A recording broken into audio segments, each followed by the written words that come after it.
محرم کا مہینہ آتا ہے، ایک نعرہ لگتا ہے، حسینی کون ہے، حسینی کون ہے؟ دوستو سن لو حسینی کون ہے؟ ارے حسینی وہ ہوگا جس کا کلمہ حسین کے کلمے جیسا ہوگا، حسینی وہ ہوگا جس کی نماز حسین کی نماز جیسی ہوگی، حسینی وہ ہوگا جس کا قرآن حسین کے قرآن جیسا ہوگا، حسینی وہ ہوگا جس کا لباس حسین جیسا ہوگا، حسینی وہ ہوگا جس کا چہرہ حسین جیسا ہوگا۔ اس کو جب ہم شریعت کو، کتابوں کو ٹٹولتے ہیں تو ہمیں پتہ چلتا ہے حسین کا کلمہ لا الہ الا اللہ محمد الرسول اللہ پہ ختم ہو جاتا ہے۔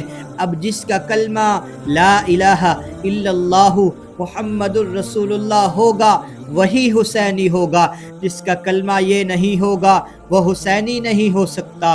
دوستو حسین کی نماز کو جب ہم دیکھتے ہیں، حضرت حسین رضی اللہ عنہ نے 5 وقت دن میں نماز ادا کی ہے، اور 5 نمازوں کو علیحدہ علیحدہ انہی کے وقت پر ادا کیا ہے۔ تو دوستو جو حسینی ہوگا وہ 5 وقت کی نماز پڑھے گا اور علیحدہ علیحدہ اس کے وقت پہ پڑھے گا، 5 نمازوں کو جمع نہیں کرے گا۔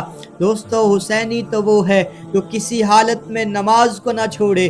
کربل کا میدان ہے، دشمن سر پہ کھڑا ہوا ہے، تیر چل رہے ہیں، تلواریں چل رہی ہیں، لیکن قربان جائیں اس حسین پر کہ اس نے ایک نماز کو بھی قضا نہیں کیا، یہاں تک کہ جب سر تن سے جدا ہوا تو پھر بھی سجدے کے اندر تھے۔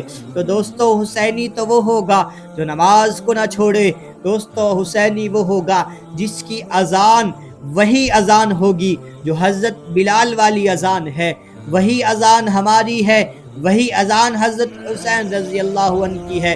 تو جس کی اذان حضرت حسین جیسی اذان ہوگی وہی شخص حسینی ہوگا۔ دوستو حسینی وہ ہوگا جو زکوٰۃ کو ادا کرتا ہوگا۔ کیوں؟ حضرت حسین نے زکوٰۃ کو مانا، زکوٰۃ کو ادا کیا ہے، زکوٰۃ دیتے ہیں تو ہم بھی زکوٰۃ دیتے ہیں۔ جس کے مسلک میں زکوٰۃ ہی نہ ہو وہ اپنے آپ کو حسینی کیسے کہہ سکتا ہے؟ دوستو وہ حسینی نہیں ہو سکتا۔ دوستو میں ایک قدم آگے بڑھ کے کہتا ہوں کہ حسینی کون ہے؟ حضرت حسین نے سیدنا ابوبکر صدیق رضی اللہ عنہ کے ہاتھ پر بیعت کی ہے، بیعت کر کے 2 سال نمازیں سیدنا ابوبکر صدیق رضی اللہ عنہ کے پیچھے پڑھی ہیں، پڑھنے کے بعد بتا دیا ہے امت کو کہ ہم حضرت ابوبکر صدیق کو پہلا خلیفہ مانتے ہیں۔ تو دوستو جو سیدنا ابوبکر صدیق کو پہلا خلیفہ مانے وہی حسینی ہو سکتا ہے، جو نہ مانے وہ قطعاً حسینی نہیں ہو سکتا۔ حضرت حسن و حسین نے سیدنا عمر فاروق رضی اللہ عنہ کے ہاتھ پر بیعت کی، بیعت کرنے کے بعد 10 سال سیدنا عمر رضی اللہ عنہ کے پیچھے نمازیں ادا کی ہیں، اور نمازیں ادا کر کے بتا دیا ہے کہ ہم خلیفہ دوم سیدنا عمر فاروق کو مانتے ہیں۔ تو اب جو ثانی خلیفہ سیدنا عمر فاروق کو مانے وہی حسینی ہو سکتا ہے، جو آپ کو نہ مانے، ثانی خلیفہ نہ مانے، وہ قطعاً حسینی نہیں ہو سکتا۔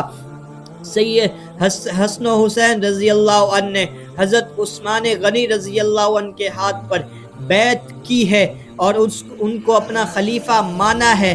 دوستو یہاں تک ہے کہ انہوں نے سیدنا عثمان غنی رضی اللہ عنہ کے دروازے پہ کھڑا ہو کر پہرا دیا ہے، اور پہرا دے کے بتا دیا ہے کہ ہم حضرت عثمان غنی رضی اللہ عنہ کو تیسرا خلیفہ مانتے ہیں۔ تو دوستو جو سیدنا عثمان غنی رضی اللہ عنہ کو تیسرا خلیفہ مانے وہی حسینی ہو سکتا ہے، جو تیسرا خلیفہ نہ مانے وہ قطعاً حسینی نہیں ہو سکتا۔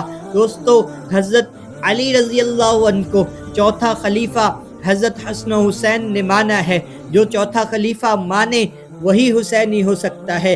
دوستو حضرت حسن و حسین رضی اللہ عنہ نے حضرت معاویہ رضی اللہ عنہ سے صلح کی ہے، صلح کرنے کے بعد ان کے ساتھ بیعت کی ہے۔ دوستو جو صلح اور بیعت کو کر کے امت کو یہ پیغام دے دیا ہے حضرت حسن و حسین نے کہ ہم حضرت معاویہ کو بھی اپنا بادشاہ اور خلیفہ مانتے ہیں۔ دوستو جو حضرت معاویہ رضی اللہ عنہ کو بادشاہ اور خلیفہ مانے وہی حسینی ہو سکتا ہے، جو ان کو نہ مانے ہم اس کو حسینی نہیں کہہ سکتے۔ آسان سی بات ہے، جس کا کلمہ حسین جیسا وہ حسینی، جس کی اذان حسین جیسی وہ حسینی، جس کی نماز حسین جیسی وہ حسینی، جو زکوٰۃ دے وہ حسینی، جس کا قرآن حسین جیسا وہ حسینی، جو ابو بکر صدیق کو پہلا خلیفہ مانے وہ حسینی، جو عمر فاروق کو دوسرا خلیفہ مانے وہ حسینی، جو حضرت عثمان غنی کو تیسرا خلیفہ مانے وہ حسینی، جو حضرت علی رضی اللہ عنہ کو چوتھا خلیفہ مانے وہ حسینی، جو حضرت معاویہ رضی اللہ عنہ کو اپنا مقتدا مانے، بادشاہ مانے، خلیفہ مانے وہ حسینی، جو ان میں کسی چیز کا انکار کرتا ہے ہم اس کو حسینی نہیں مانتے۔ کتنے نعرے لگا لے، کتنے سبیلے لگا لے، ہم اس کو قطعاً حسینی نہیں مانتے۔